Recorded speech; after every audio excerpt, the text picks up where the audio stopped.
ৰাখিম তাৰ আগতে আমাৰ শ্ৰদ্ধাৰ ডিফেন্স বৰদলৈ ডাঙৰীয়া আমি জিলাদা বুলি কওঁ তেখেতৰ এই কিতাপখন উন্মোচন কৰিবলৈ দিছোঁ ইয়াত 15টা লিখনি সন্নিৱিষ্ট হৈ আছে বিভিন্ন সময়ৰ আৰু এইখিনিৰ বিষয়ে লেখকে নিজেও আৰু তেখেতৰ বিকশিত কৰিবৰ কাৰণে প্ৰেৰণা যোগোৱাৰ লগতে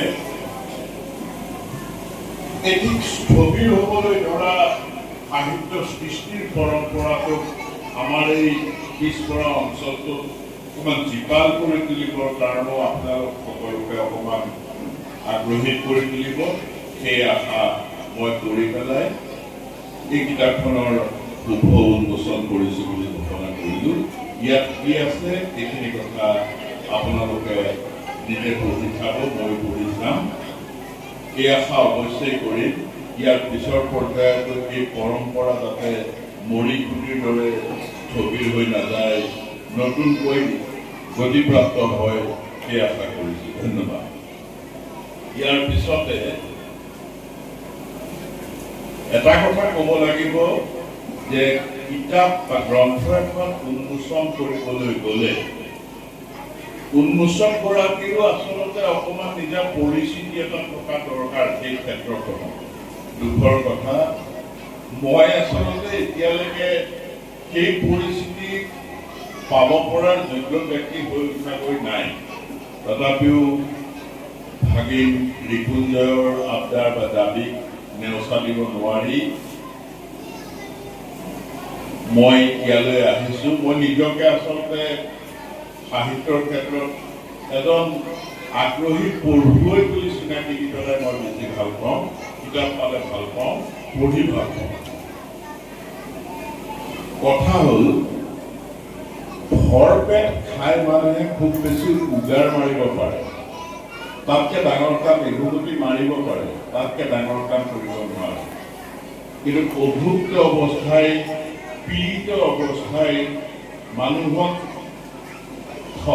ক্ষতবিক্ষত অৱস্থাই ইৰিটেট কৰে মানে এটা প্ৰতি মুহূৰ্ততে মানুহজনক গতিশীল কৰি ৰাখিব খোজে আৰু নৃপেন বৰদলৈ ডাঙৰীয়া মানে দুলালদাৰৰ সেইটোৱেই হৈছিল যে তেখেতে পাই অহা অতীতৰ যিখিনি পীড়া কম কষ্ট কম বা অভিজ্ঞতা কম এইখিনিয়ে তেখেতক স্থবিৰ কৰি নেপেলালে গতিশীল কৰিলে যাৰে ফলশ্ৰুতি আজি আমি হাতত লোৱা এই সুন্দৰ পকা বন্ধা কিতাপখন মানুহৰ জীৱনত মই আচলতে এটা ধাৰাবাহিক ব্যক্তিত্বৰ ধাৰাবাহিকতা বুলি নাভাবোঁ মানুহৰ জীৱন মোৰ ব্যক্তিগত ধাৰণা এক খণ্ডিত জীৱনৰ সমষ্টি মানে খণ্ডিত ব্যক্তিত্বৰ সমষ্টি এইজন দুলালদাক আমি একাধিক ৰূপত দেখিছোঁ আৰু প্ৰতি মুহূৰ্ততে ভিন্ন ব্যক্তিত্বৰ মাজত দেখিছোঁ আমি যেতিয়া মোটামুটি কৈশোৰ আছিলোঁ তেতিয়া দুলালদা জলসিঞ্চন বিভাগৰ কৰ্মচাৰী তেজপুৰৰ 5 মাইলত কৰ্মৰত আমি হাইস্কুলীয়া ছাত্ৰ মোৰ অতি অন্তৰংগ বন্ধু একান্ত বৰদলৈ দুলালদাৰ ভাতৃ একান্তই মই বহুদিন থকাকে দুলালদাৰ তালৈ ফুৰিবলৈ যাওঁ সেই সময়ত তেখেতৰ যিটো মানে 5 মাইল এলেকাত তেখেতে কৰ্মৰত হৈ থাকোঁতে তেখেতৰ আহৰি নিদিয়াকে যেতিয়া সেই তাৰ জনগোষ্ঠীয় লোকখিনিয়ে সেই মানুহখিনিয়ে যেতিয়া কাকা পানী দেন মানে পুৰা গধূলি সময় নাই অসময় নাই পানী বিচৰাৰ মানে খেতি কৰাৰ প্ৰৱণতাই তেখেতক এক বেলেগ ধৰণে অনুপ্ৰাণিত কৰিছিল সেই প্ৰসংগলৈ অকণমান পিছলৈ আহিছে তাৰ আগতে আৰু এটা কথা কওঁ এটা সময়ত আমি সাধাৰু চাহ বাগিচাৰ বাসিন্দা আছিল মানে বাকিটা মানে কি দেউতাৰ চাকৰি সূত্ৰে কলেজীয়া জীৱন তাত কটাইছিল। তাত যিবিলাক ছোৱালী আছিল সেই ছোৱালীখিনিয়ে প্ৰায়ে কৰি বহুতৰ গৰ্ভাৱতী মানুহবিলাক মানে মতা মানুহখিনি বৰ ধুনীয়াও কথাটো বিশ্বাস নহয়। জ্বলন্ত উদাহৰণ আছিল দুলালদা নিজে। কাষতে বহি আছে অমিতাভ বৰুৱা, তেখেতৰ নাম দিবাকৰ দা, তেখেতৰ ভাতৃ প্ৰদীপ বৰুৱা, পূৰ্ণ গোস্বামী দা, গিৰীশ শইকীয়া, আমাৰ প্ৰয়াত ভাতৃ ডাঙৰ ভাতৃ কাকুল দা, স্বপ্নদীপ গোস্বামী। এই আটাইবিলাকে ধাৰাবাহিকভাৱে ক'বলৈ গ'লে আচলতে দুবাৰকে চাবলগীয়া পুৰুষ আছিল, ইমান ধুনীয়া। দুলালদাৰ গাত যেতিয়া পিন্ধি থকা কাপোৰৰ ইস্ত্ৰি কাষেদি যাবলৈ ভয় লগা, ক'লা পেণ্ট, ডিপ ব্লু কালাৰৰ চাৰ্ট, মানে কাটি যাব যেন লাগে। তেজপুৰা চেহেৰা, অত্যন্ত সুপুৰুষ ধুনীয়া ব্যক্তি আছে। সেই দুলালদা বিলাসীও আছে। ঠাণ্ডা দিনত গৰম পানীলৈ লেট্ৰিন যোৱা মানুহ এজনেই আছে, সেইটো দুলালদা। ছাতি লৈ বাথৰুমলৈ যোৱা এজন মানুহ আছে, সেইটো দুলালদা। ঘৰৰ কোনেও আস্থাত লৈছিল এইকে ফালিব, কিন্তু দুলালদাই সেই 5 মাইলৰ পৰা ঘূৰি আহি মাজে মাজে ঘৰত এটা মানে ইংগিত দিছিল, মই চাকৰিয়ে নকৰোঁ, খেতি কৰি। মামা আছিল মানে দুলালদাৰ পিতৃ প্ৰদীপ প্ৰয়াত, তেখেত আছিল খঙাল ব্যক্তি। খঙাল মানে কি, মানে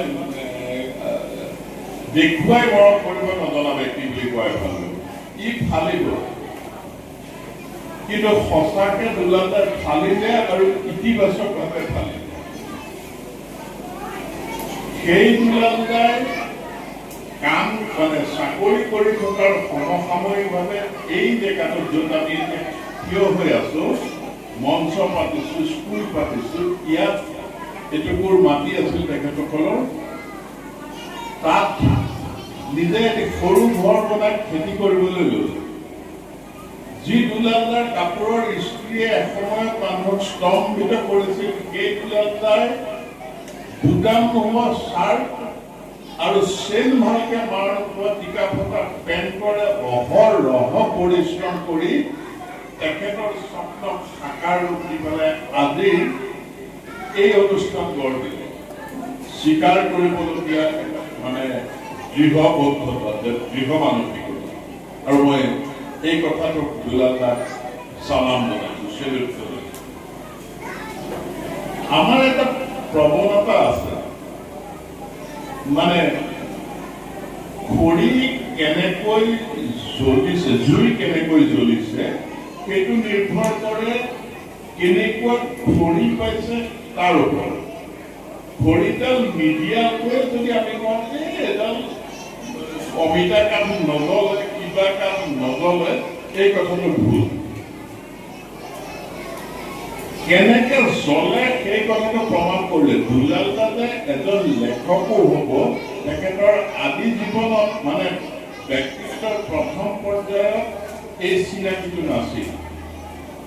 তেখেতৰ মই আগতে কৈছো খান্দিত ব্যক্তিত্ব, তেখেতৰ ব্যক্তিত্বৰ প্ৰথমটো পৰ্যায়ত চাকৰি কালৰ ডেকা চৌখিন দুলালদাৰ ব্যক্তিত্বত সেই চিনাকি নাছিল। দ্বিতীয় পৰ্যায়ৰ কৃষি মানে হাত দুখনক অৱলম্বন কৰি অধিক উপাৰ্জনৰ প্ৰৱণতাৰ যিটো দুলালদা, তাতো এই লেখক হ'ব পৰাৰ মানে যিটো পৰিচয়, সেই পৰিস্থিতিটো লুকাই থকা নাছিল। ইয়াৰ পিছৰ ছোৱাত আহিল এক আন্দোলন, অসম আন্দোলন বা তাৰ আগতেও তেখেত ভাষা আন্দোলন, কিবা কিবি আন্দোলনত জড়িত আছিল।